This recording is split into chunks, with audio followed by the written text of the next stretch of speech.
On a Prayer. Faith is Awaken by Elton Thomas. Episode 3. A Beacon of Faith. The soft murmur of voices and the shuffling of feet filled the air as Pastor Ethan Embree stood at the entrance to First Believers Church, watching his congregation filter inside. The late afternoon sun bathed the building in a golden glow, casting long shadows across the pavement and illuminating the faces of the people as they came to worship. Ethan offered a gentle nod and a kind word to each person who passed, his calm presence a steadying force in their lives. First Believers wasn't a grand church by any stretch of the imagination. Its brick exterior had seen better days, and the stained glass windows were chipped and weathered, but it didn't matter to those who came here. This was a place of refuge, a place of acceptance. Inside, the pews were well worn, the wood polished smooth by decades of hands gripping the edges during moments of deep prayer or grief. The air always carried the faint scent of candle wax and the remnants of last week's flowers, still lingering in vases by the altar. For Ethan, this church had always been more than just a building. It was the heartbeat of the community, a sanctuary for those who had nowhere else to turn. As he stepped inside, the old familiar warmth filled him once again, as if the walls themselves remembered every prayer, every confession, every tear that had been shed here. His wife Sarah was sitting in one of the front pews, her gray hair pinned up neatly, her hands clasped together in quiet reflection. She glanced up and smiled when she saw him, the wrinkles around her eyes deepening with affection. They had been married for 39 years, and in that time, they had built not just a family, but a legacy of faith and service. Ethan often marveled at how, even after all these years, her presence could still calm him, steady him, in ways nothing else could. He made his way to the pulpit, the small congregation quieting as they took their seats. The stained glass windows behind him cast colorful patterns across the floor, creating an ethereal glow that seemed to give life to the very air around them. Ethan cleared his throat, his hand resting lightly on the worn wood of the pulpit. "Welcome, everyone," he began, his voice low and steady. "Today, we gather not just to worship, but to remind ourselves that faith is not something we carry alone. It is something we share. It is in the moments when we come together, when we support one another, pray for one another, that we find the strength to carry on." As he spoke, his eyes scanned the room, pausing on the familiar faces of his congregation. Some were bowed in quiet prayer, while others listened intently, their hands resting on their laps or clasped together in silent thought. But one face stood out among the others. Megan Lee, the young TV reporter who had become a regular at the church over the past few months. Megan's sharp, observant gaze was fixed on Ethan, her posture upright and attentive. Megan had been a rising star in the world of journalism, known for her relentless pursuit of the truth and her fearless reporting on the issues that mattered. But something had changed in her. Ethan had seen it before, people drawn to the church, not because they were particularly religious, but because they were searching for something more, something deeper.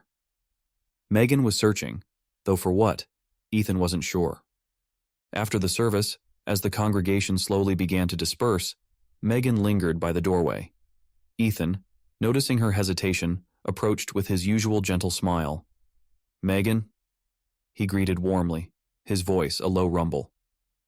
"It's good to see you here again." Megan offered a small smile in return, but her eyes were troubled, as though her mind was wrestling with something she couldn't quite put into words. "Thank you, Pastor," she said softly, her voice lacking its usual confidence. "I needed this." Ethan nodded, his brow furrowing slightly as he studied her face. "You seem burdened.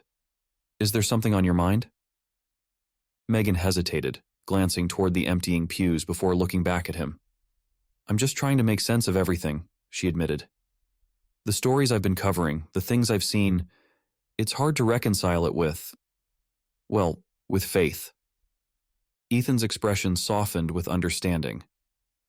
"I know that struggle," he said. "I've heard it many times from many people. It's not easy to hold on to faith when you're surrounded by so much darkness. But faith doesn't always come from certainty. Sometimes it comes from the willingness to seek answers, even when none are readily available."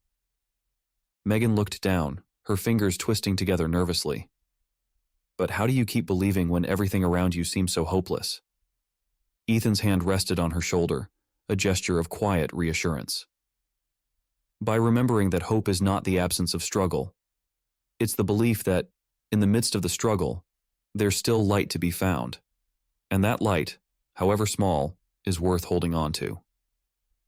For a moment, Megan said nothing. Her expression softened, her gaze dropping to the floor as Ethan's words seemed to sink in. She had built her career on facts, on evidence, on uncovering the truth. But there was something intangible in the way Ethan spoke about hope. Something that made her want to believe in the possibility of more. "Thank you, Pastor," she murmured finally, her voice quieter now, as if the weight on her shoulders had lightened, if only by a fraction. Ethan gave her a gentle nod. "I'm always here if you need to talk," he said kindly. As Megan left the church, Ethan remained by the doorway, watching as the last of his congregation disappeared into the fading light of the evening. He had seen countless souls walk through these doors, each with their own burdens, their own doubts, and yet every time they left, he believed, no, he knew, that something had shifted within them, even if only slightly. That was the power of faith, not as a cure-all, but as a small, persistent flame that could guide them through the darkness. With a sigh, Ethan turned back toward the altar, his gaze sweeping over the empty pews. His thoughts wandered briefly to his daughter, Lucy. She was doing such important work at the hospital, helping victims of sexual assault, gathering evidence, ensuring that those who had suffered were treated with dignity. He was proud of her, proud of the strength and compassion she brought to her work. But he also knew how difficult it could be, how carrying the weight of others' pain could take its toll. He made his way to the front of the church, the soft echo of his footsteps the only sound in the quiet sanctuary. Kneeling at the altar, Ethan clasped his hands together and bowed his head.